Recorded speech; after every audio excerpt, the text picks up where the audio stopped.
Kok tidak dijawab? Oh, suamiku lagi sholat duha. Tenang perasaan. Telepon lagi jam 12. Kok belum dijawab? Oh, berarti lagi sholat berjamaah. Tenang perasaan. Telepon jam 2. Belum dijawab. Oh, berarti suamiku lagi meeting sama wali kota. Telepon lagi. Tidak dijawab. Oh, mungkin HP-nya dilupa di mobil. Tiba-tiba masuk WhatsApp. Saya lihat suamimu bonceng cewek. Cantik betul. Oh, berarti suamiku lagi nge-grab. Tenang perasaan. Iya tuh, Bu. Bu. Hei. Hei. Apa enaknya sangka buruk sama suami? Sebutkan. Apa? Capek. Apa enaknya sangka buruk? Stres. Kalau kau sangka buruk, apa yang kau dapat? Sengsara kan? Coba kalau sangka baik. Kenapa? Dosanya dia, ibu tidak tanggung. Dia selingkuh, tidak ada urusan. Saya tidak tahan Ustaz. Bukan dengan mempermalukannya di medsos. Tak kusangka kau begitu. Andai ku tahu begini, aku tidak menerima lamaranmu. Apalagi tidak, Nasrul punya anak 2. Maka lebih baik apa? Kau tanggung dosamu. Kau berbuat di luar Pak, kamu yang tanggung. Beda kami laki-laki. Kalau istri keluar tidak izin, kami laki-laki tanggung dosanya. Kalau istri tidak pakai jilbab, kami suami yang menanggung dosanya. Kalau istri tidak sholat, kami suami yang tanggung dosanya. Itulah makna ayat ku anfusakum wa ahlikum nar. Makanya ibu tenang deh, jangan sangka buruk. Orang yang selalu sangka buruk memutuskan tali persaudaraan. Panjang mau dicerita, tapi waktu yang terbatas. 2. Sedekah. Bu, pernah lihat orang diantar ke kubur? Pernah. 3 yang mengantarnya kata Nabi. 1. Keluarga. Bu, ibu meninggal, jangan pikir suami mau masuk dalam kubur. Meskipun waktu ibu remaja dia gombal, gunung kan kudaki, lautan ku seberangi, masjid kau lewati. Begitu ibu meninggal, jangan pikir suami mau masuk menemani ibu di kubur. Enggak. Ada kawan saya naik haji 2012, 2016. Begitu meninggal istrinya baru-baru bengkak matanya Pak.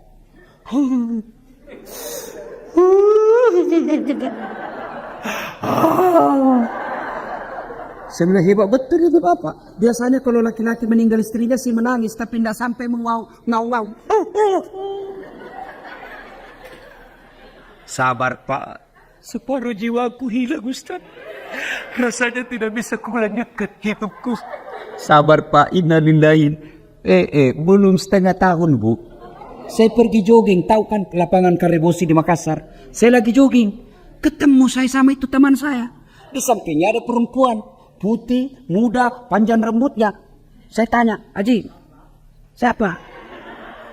Siapa Haji? Yang baru Ustaz.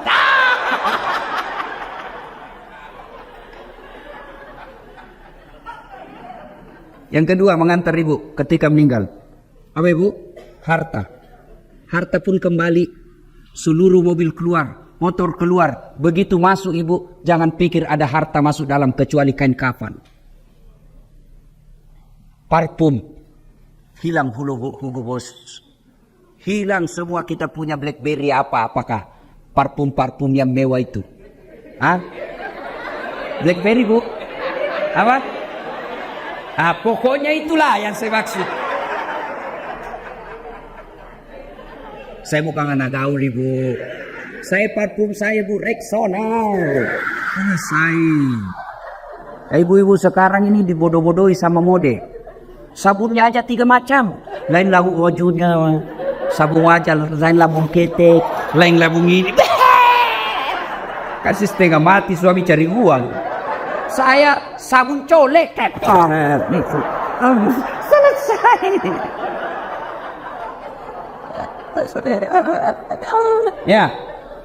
Yang ketiga mengantar kita amal. Masuklah kita ke kubur. Begitu masuk kubur, Bu, jangan pikir akan kembali lagi. Pegawai wali kota tidak disenang sama wali kota, tidak disenang sama gubernur. Masih ada pilihan? Ada. Tunggu sampai selesai jabatannya. Nggak disenang sama wali kota. Tunggu sampai dimutasi. Selesai urusan. Nggak mutasi Ustaz. Masih ada pilihan. Apa? Pensiun dini. Selesai. Lewat apa? Nggak ada urusan kamu. Bukan kau lagi bosku. Selesai. Ibu. Ada warga Betawi. Ke Jawa merantau. Sampai di Jawa kada nyaman. Nggak enak di sana. Ada pilihan? Ada. Pulang lagi ke Betawi. Da orang Jawa merantau ke Papua. Papua tidak nyaman, balik lagi ke Jawa. Mangan orang mangan, yang penting ngumpul. Senwar. Wes.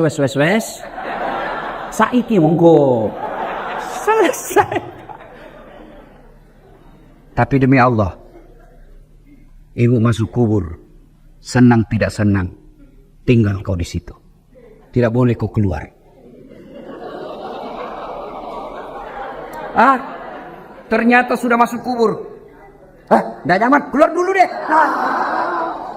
Ibu pun kalau keluar lari satu komplek. Nggak ada yang mau dekat sama ibu. Ketika sudah masuk dalam kubur, 3 aja yang bisa menolongmu, kata Nabi. 1 di antaranya, sedekatun jariyah. Sedekah. Mohon maaf. Matur nuwun. Nih bu, jinji. Yang di depan ini, yang banyak emas berliannya, itu saya lihat cincin-cincinnya ibu. Jam tangan ibu Wagub. Kalau meninggal siapa yang pakai perhiasan ibu? Anak, bukan, istri kedua. Ia pasti kawin lagi lah suamimu. Dia dengarlah ceramah saya, ini istriku, mamanya cek di rumah. Ustaz, itu saya dengar ceramah. Kalau meninggal kawin lagi. Jadi kalau saya meninggal Ustaz kawin lagi. Saya bilang di sini kau sayangku. Ku peluk dia sambil ku jelaskan. Kau dengar baik-baik sayangku ya. Engkau permata hatiku. Jangankan kau mati. Kau masih hidup saja. Saya selalu berpikir kawin lagi. Apalagi kalau kau sudah mati. Daripada ibu-ibu itu emas berlian dinikmati orang istri kedua, mending ibu kirim ke kubur sekarang. Sedekah. Dan enaknya menjadi istri wali kota, istri sekda, istri wagub, meskipun palsu tetap orang bilang asli. Iya toh? Kalau ibu wagub pakai, pasti orang bilang asli dong. Padahal belinya di Tanah Abang. Iya, maka keliru orang kaya. Kalau saya kaya, mending saya pakai yang palsu. Orang pasti tahu asli. Tapi kita orang miskin, biar sudah asli, orang bilang dari mana kau dapat?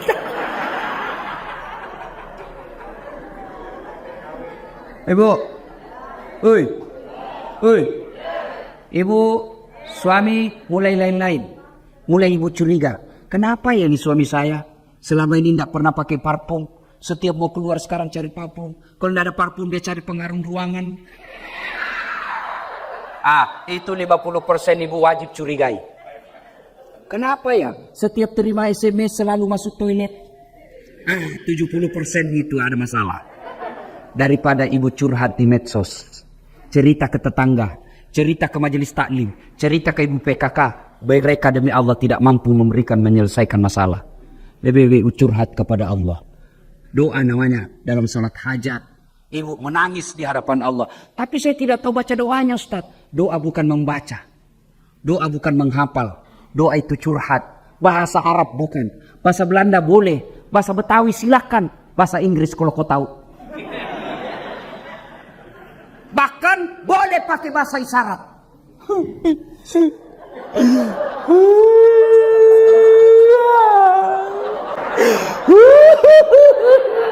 Oh, malaikat katakan, ya Allah baru suaminya kawin lagi. Silakan.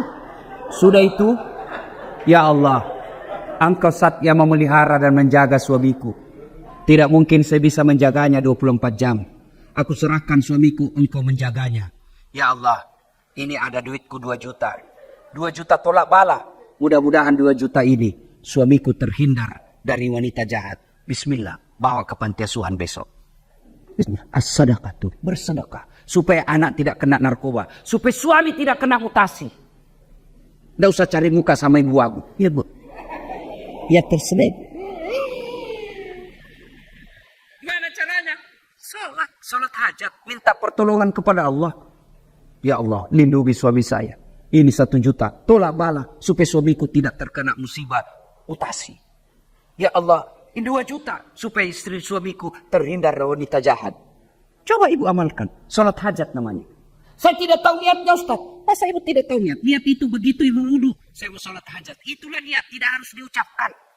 Mau ucapkan. Sholli sunnatal hajati. Raka'ataini lillahi ta'ala. Allahu Akbar. Tidak hafal bahasa Arab. Bahasa Indonesia. Saya niat sholat hajat. 2 rakaat sunnah hukumnya bagi saya lillahi ta'ala. Allahu Akbar. Itu pun tidak hafal. Berdiri tegak menghadap kiblat Tuhan. Sholat hajat ya. Allahu Akbar. Selesai. Salatullah, salamullah, ala toha rasulillah. Salatullah, salamullah, ala yasin. Allahu Akbar. Ayo salat. Sedekah. Jangan terlalu pelit. Bapak-bapak nih yang ada di depan saya. Supaya bapak tidak kena musibah mutasi. Sedekah. Percaya ibu, tidak ada orang bangkrut gara-gara rajin sedekah. Tidak ada orang yang senang orang pelit. Ibu saya tanya, senang wali kota yang pelit atau dermawan? Senang ibu wagub yang pelit atau dermawan? Senang tetangga yang pelit atau dermawan? Senang yang mantu dermawan atau pelit? Tidak ada orang suka orang pelit. Bahkan orang pelit sekalipun tidak senang sama orang pelit. Jangan kau ke rumahnya, pelit dia. Padahal dia juga pelit. Itu jeleknya itu sifat pelit. Tolong carikan saya di Jakarta Selatan ini yang bangkrut dan sengsara gara-gara rajin sedekah. Tak ada. Ada 10 golongan sahabat Nabi yang dijamin pasti masuk surga. Nabi keluar dari bibir beliau 10 sahabatku yang pasti dijamin masuk surga. Dari 10 itu 7 diantaranya adalah mereka pengusaha yang dermawan.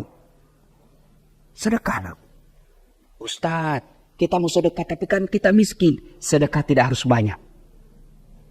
Sedekahnya seorang ibu cleaning service. 5 bungkus nasi bungkus. Jauh lebih mulia daripada 100 bungkus kepala dinas. Kenapa? Kalau 5 bungkus dari cleaning service murni duitnya 100% dia sedekahkan. Tapi kepala dinas duitnya pendor. Ayo sedekah. Ibu bapak yang saya muliakan. Pada akhirnya tujuan puasa membentuk ukhuwah dan melahirkan insan-insan yang dermawan. Mudah-mudahan kita hadir di tempat ini. Kalau ada yang selalu terlanjur memutuskan silaturahmi gara-gara pilpres, baikkanlah. Karena Pak Prabowo dan Pak Jokowi sekarang sudah satu paket. Berhentilah bermusuhan cebong kampret. Tidak ada gunanya untuk kalian. Yang kedua, kalau ada rezeki Allah berikan, sedekahkanlah. Supaya Allah tambah 700 kali lipat. Demikian, mudah-mudahan ada manfaat. Lebih dan kurangnya mohon dimaafkan. Ibu Wagub tadi berpantun.